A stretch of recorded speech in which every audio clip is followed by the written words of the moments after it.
Hi.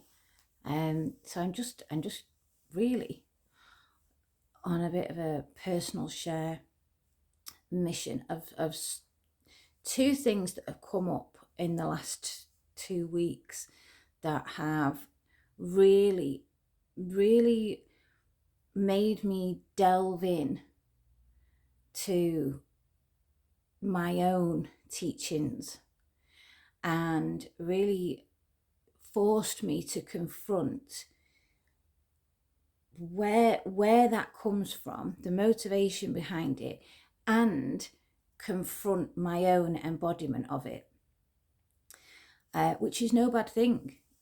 It's no bad thing as somebody who is in the position of service and in the position of help, and a profession of therapeutic kind of practices. It's no bad thing when you're given your own reckonings in your life and made to really, really confront and really be forced to embody your own medicine. So I'm going to share them. So there's two things have come up in the last 2 weeks. The first being I've had a bit of bodily health news about myself. A reading of having slight angina, which is totally a genetic situation. It's come directly from my father. It's only a slight reading. I've got to have further investigation, but it's this area, it's this heart, it's this the cauldron of motion. It's where you relate to the world. It's where you relate to other. It's where you manifest your own reality from. So and in terms of like the energetics, this idea, this circulatory system, how well things move around me, and my practice is clearing the energy paths of others, moving the energy in healthy ways, and lightening the load of people's heart spaces and people's cauldron of motion, which has this is two different ways of looking at the same area with the same functions and the same messages. So it's been that was quite a wake-up call, in many ways, as I'm sure you can imagine. And I'm not dramatizing this. It's there's no major news. It's not a major thing. It's just something to confront and evaluate and see what I can do differently within my own system, and mainly how I treat myself is the message that's coming up very strongly for me. The second thing is, and said second thing is currently on my lap, and I'm not going to show it to the camera because she isn't mine to show, but I have a puppy staying with me at the minute. And I lost my first baby soul dog last year, nearly exactly a year ago, on the 21st of May last year. And what remains in the house is my other dog, Ziggy, who's amazing, who's also a soul animal, but he's a much easier dog than Gypsy was. And we were very trauma bonded, Gypsy and I.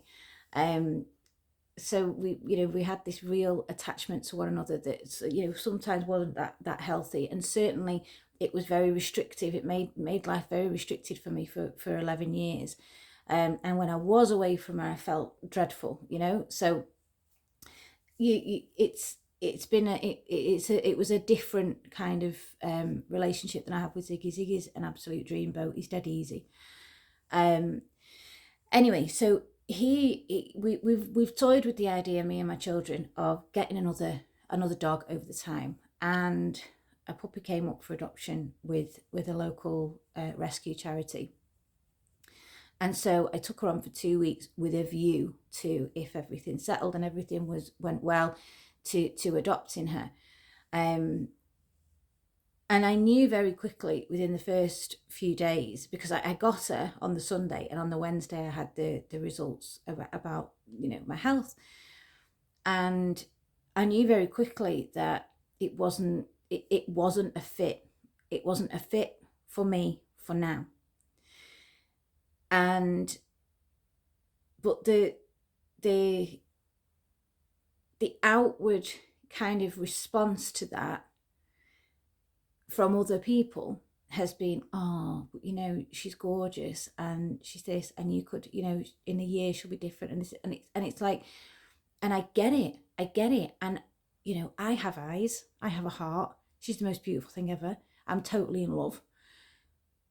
But I know that from where I am currently, and I'm the main caregiver in the house, and it would mean such a sacrifice from me and from where I am and from what I'm doing, that it would only in the long run cause resentment. And this is one of the main crux of the message of when I'm dealing with clients, is that you must be at the center of any major decision. You must be at the center of any major energetic or activity flow in your life. Because if you're not, and if your interests aren't central to that particular area of your life, there will always be a kickback for you and for others. And that's a really difficult message to embody. And this week, as I say, it's been such a test of it, because like I say, within I'd say within 48 hours, and I'm not talking about the disruption. I mean, it's not this kind of stuff, the biting on the nose from a puppy, because that's just a puppy being a puppy. I can deal with that. I could take this dog on and it would be fine. She'd have a great life. It would all be okay. But there is another person out there, I'm convinced, there is another person out there who will do a better job, who will be all in from the heart space. It will be a full body yes. And everything for her and for them will flow better and will go better. And I know this because there's been so many situations in my life where I've been more concerned about the other person, or not making waves, or not making a splash, or not, that was all very watery, all very watery analogies, wasn't it? But you know what I'm saying? Where, and it's been countless times, and major things, and the road has never been smooth, and it's always come to some type of an unsatisfactory at the least, and sometimes disastrous conclusion. And I know and I believe, particularly as women, and the model that we've seen from the mothers and the grandmothers, and this idea of sacrifice and martyrdom as a matter of course, as a matter of just being a woman, it has to be over if you want to be in any way, shape or form bringing in the new. And if we want to be giving any kind of example to the ones that are following us. And but by God, this week, that my own medicine, my own message has not sat well with me at all. And yet, in exactly the same moment, I've received the physical implications of having not done that before as a matter of standard. Every single year and every single, bit older I get, bit wiser I get, more deeper into well, wasn't very good English, but never mind, deeper into my practices and my life and my work and my vocation as an energy medicine practitioner. And as I deepen into teaching others how to put themselves at the center, because I see it in the practice when I'm working with somebody. They are the center of everything, and every bit of healing or deepening of understanding or unlocking of a truth comes from within them, and I am simply on the outside, because people tend to need something to hook into on the outside in order to allow their own magic to come forward, or their own opinion to come forward, or anything. We tend to need something else to reflect that back to us. That's just human nature in the way we've been conditioned for many, many generations. So I'm fully aware that it's all an inside job, and I'm fully aware that this main character energy practice that I teach, that I encourage, that I really try and instill in people, and in my clients and in the people I work with and the people that I love, that to then every year that I practice, I definitely deepen into the ability to do that in the big areas, and even day to day. But there will always be something come up where your natural reaction is to the knee-jerk reaction is to go into that idea of, right, I will put my stuff aside to, the puppy is the perfect embodiment of it, to be honest with you, because it's a puppy.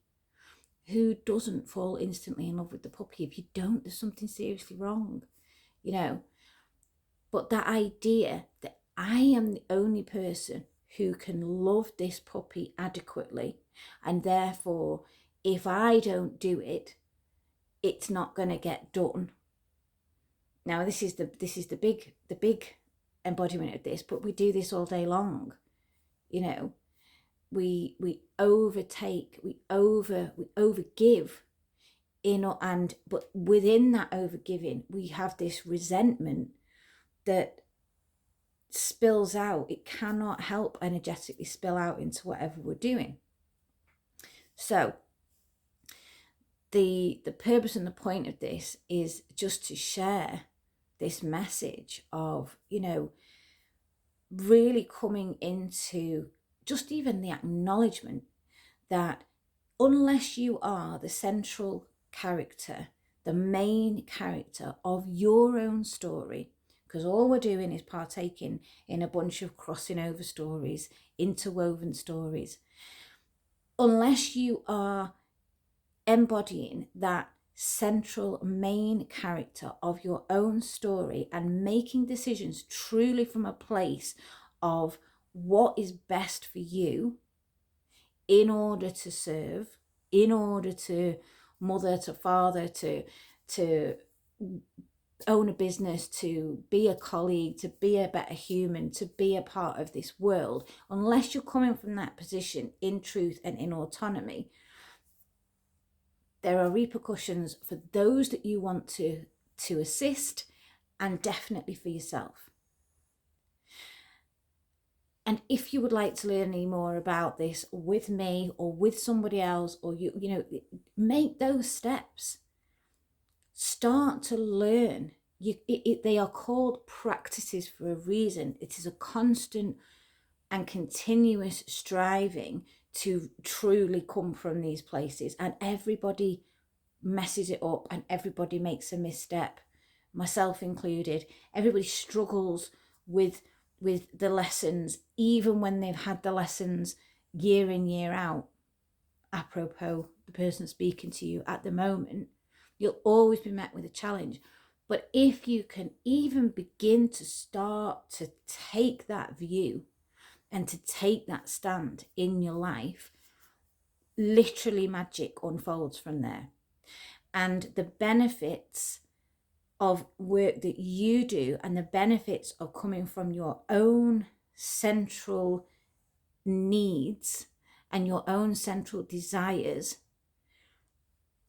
spills out into your wider family, your wider workplace, the people you have influence on, the people who you meet in the street, and so on and so forth.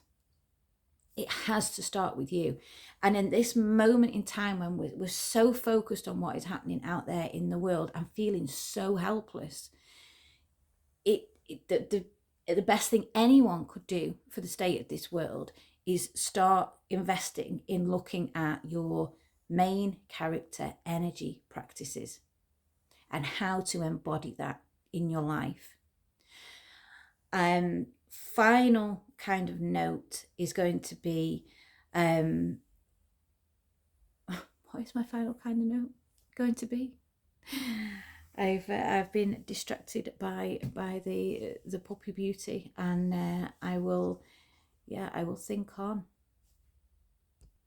I tried to wrap my brains. I've just taken a moment then, but it's not happening. The final point may never be made, but there will probably be a part 2 to this. So lots and lots of love to you all, and God bless.